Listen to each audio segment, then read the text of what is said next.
Okay, so let me just go ahead and start from this very concept that Michael put forward, which is at the core of Lyndon LaRouche's fundamental objective in his four laws.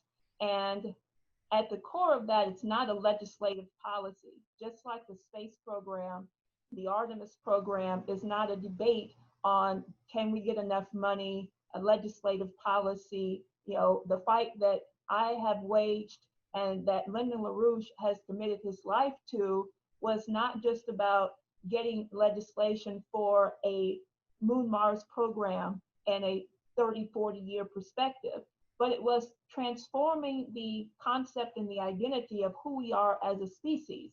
And that idea that what Lyndon LaRouche and his collaborator or great friend and associate visionary pioneer Kraft Erica understood is that the fight lied in the conception that there are no limitations to growth. And we're going to get deeper into that because the question that is confronting us right now is not just about can we get enough support for getting human beings back to the moon for the Artemis program in 2024 and going on to Mars in 2028 and establishing permanent colonies. This represents a evolutionary shift in the what Kraft Erica, the great German American space pioneer, understood as the extraterrestrial imperative of mankind. That is what space travel, that is what the moon as moving beyond the bounds of one small planet and realizing that we're not constrained by what's called so-called fixed resources. There's no such thing as fixed resources. And so what we're going to talk about for a moment here is the question of the evolutionary leaps in mankind's existence in the universe. That's what the space program represents, the representing a leap forward in the continuing evolution of the human species. And so if you think about it from this standpoint, you have mankind, as LaRouche has clearly indicated and has made fundamental discoveries in the science of physical economy, starting with the idea that mankind, like any other species, is unique. And if we look at the fact that mankind has broken through boundary conditions and made leaps forward in the scientific and technological progress of the human species, that is what drives an economy, not how much money is in the markets, not what type of small scale elevations of infrastructure, but the evolutionary progress and leaps in technological and scientific progress of the human species.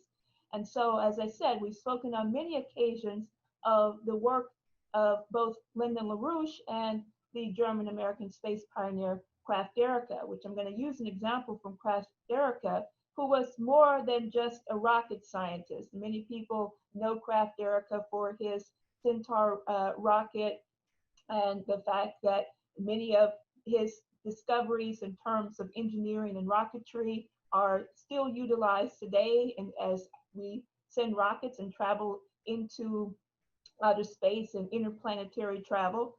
But Kraft Erica was what LaRouche understood is someone who recognized that there are no limits to growth. As he said himself in his astronautical laws, that aeronautical laws, that nobody and nothing under the natural laws of the universe impose any limitations on man except man himself. I think that's very important because we're always talking about the limitations that others are putting on us, but there are no limitations on mankind if we recognize our full potential to go beyond any kind and break through boundary conditions, as I'm going to give you a few examples of how we've been able to transition and transform mankind. But let's look at this. What is the nature of space travel? Kraft Erica took this up very profoundly. Why must mankind explore the moon and Mars and the solar system beyond? It is, as I said before, certainly not simply a mere political debate or something to add to a list of legislative agendas. It is the engine that drives humanity forward. Let's take a look at the first slide here. So we're going to go deeper into this matter of space travel. Across the Atlantic, that you can get there very quickly and to breaking even faster, not just breaking faster through the sound barrier, but making that sonic boom even quieter and advancing more rapid travel. So we'll get back into that a little bit later. So now, 22 years after Yeager broke the sound barrier, American astronauts in 1969 landed on the moon. And yes, we have Kennedy here because what Kennedy understood is, as he said in his speech at, at Rice University, where he recognized the leaps in evolutionary leaps and progress that mankind had made. You know, you think about the fact that Kennedy didn't just announce all that we're going to the moon, returning America, sending American astronauts to the moon, returning them safely before the decade is out. But he understood that we had already gone into the solar system, and mankind had to actually get off of the planet, go into go to the moon so that we could actually find out what was out there. And you think about that from the standpoint that as he was speaking, he recognized the fact that we had launched the Mariner rockets and the 10 Mariner program with 10 missions that were conducted by NASA. We had fully advanced in our development of rocketry. And so, and what we did is we launched 10 missions to launch a series of robotic interplanetary probes from 1962 to 1973. Now, we were doing this at the same time we were advancing our preparedness for sending human beings to the moon. And in 1969, we finally reached that mission of landing Americans on, landing the first Americans on the moon and returning them safely to Earth. And so, as you can see here, Kennedy said, now it is time to take longer strides, time for a great new American enterprise, time for this nation to take a clearly leading role in space achievement, which is in many ways may hold the key to our future on Earth. I believe we possess all the resources and talents necessary. And that's what Kennedy recognized, that we actually had to muster the talents and resources of human ingenuity, of human creativity to advance forward. Let's go on. So, as Michael said, we now have a new vision, a new mission that has been put forth by President Donald Trump.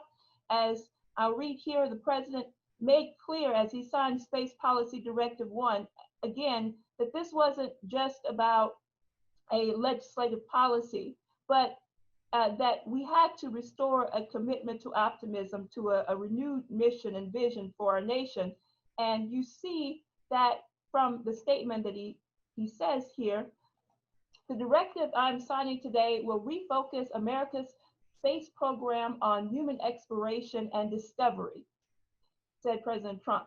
It marks a first step in returning American astronauts to the moon for the first time since 1972 for long-term exploration and use. This time we will not only plant our flag and leave our footprints, we will establish a foundation for an eventual mission to Mars and perhaps someday many worlds beyond.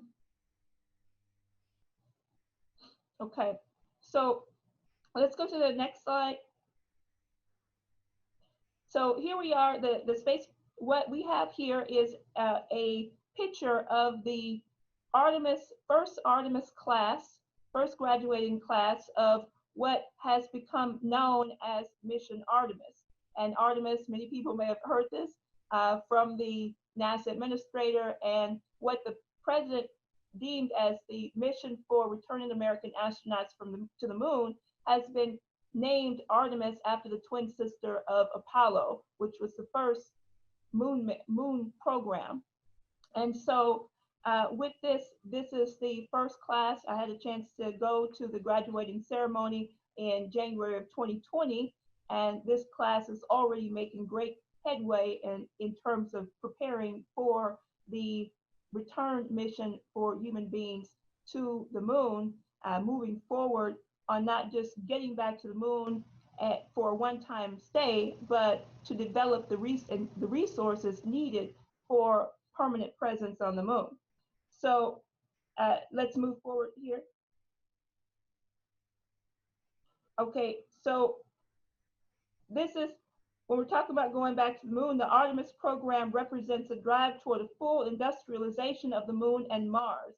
And we will develop the resources of the moon, preparing for human beings to live and work on the moon. We're going to just go back for a second here.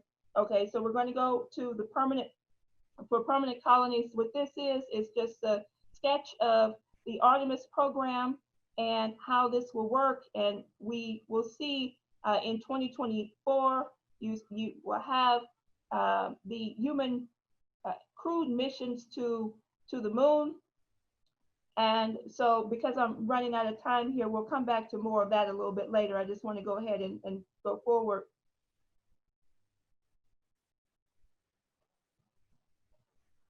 Okay. Okay, so I wanted to tell you about this a little bit here because in order to get human beings back to the moon, you keep hearing that we have to develop the resources of the moon.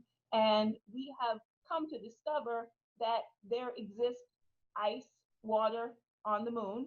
And so the question is, how are we going to actually know how much is there? How are we going to get to those resources? How are we going to extract that water on the moon? How do we use it? How do we develop it in terms of use for lunar colonies, for human presence on the moon, so that you can develop it for drinking, for rocketry, and for air to breathe.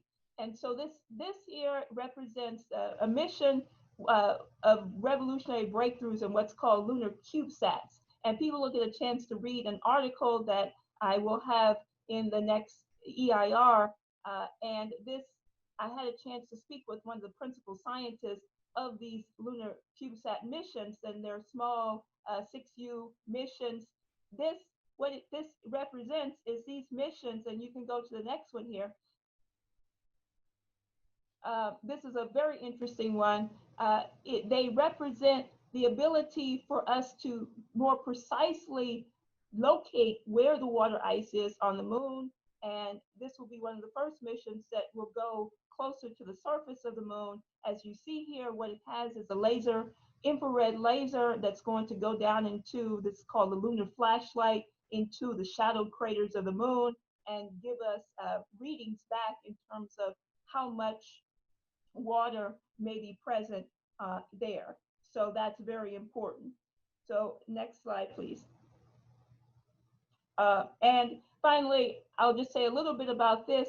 This is a Viper rover. It's a rover that's been launched by what's called Astrobotics, a company that is developing this rover to be launched before human beings go to the moon so that we can directly drill into the moon to get the ice water from the moon here. And this is very important in terms of preparation for developing the resources, the water resources on the moon, and lots more. And finally, I want to end with going back. Yes, I want to end with Mr. LaRouche, and you'll hear more about this later on the science and technology needed to colonize Mars. As we said, you have to develop the moon as a platform and to driving man further into the solar system. So go back to the beginning of my presentation. Unlike any other animal species that live and work and utilize resources as they always have, you take the example, I like this example that President Lincoln brought about in his discoveries and interventions. And I'll just say this quickly here that, that beavers build dams the same as they used to, always have. they have never made any fundamental discoveries on how to improve the conditions in which they live. And human beings have advanced scientifically and technologically through willful creative discovery. So at the same time, unlike the beavers who make their homes the same, we've created a home in low Earth orbit by developing and creating the International Space Station. So that's very fun to think about. So finally, as I read this last quote from Mr. LaRouche, it, think about this in terms of what we need to progress mankind forward, the understanding that human beings are absolutely distinguished from beasts by virtue of the fact that every normal newborn infant has what is sometimes called the divine spark of reason. Very important. This spark, if developed, enables each of us to develop the power of creative reasoning, the quality of reasoning typified by the work of the best scientific discoverers. Such persons are potentially of great benefit to both contemporary society and future generations. One new useful idea discovered by an individual mind is of the benefit of all mankind. This benefit is partly direct, it is also indirect. New, better ideas to come will start from the most advanced discoveries of preceding scientists. So let's go to the last slide here. Uh, the next one, I finished that, sorry.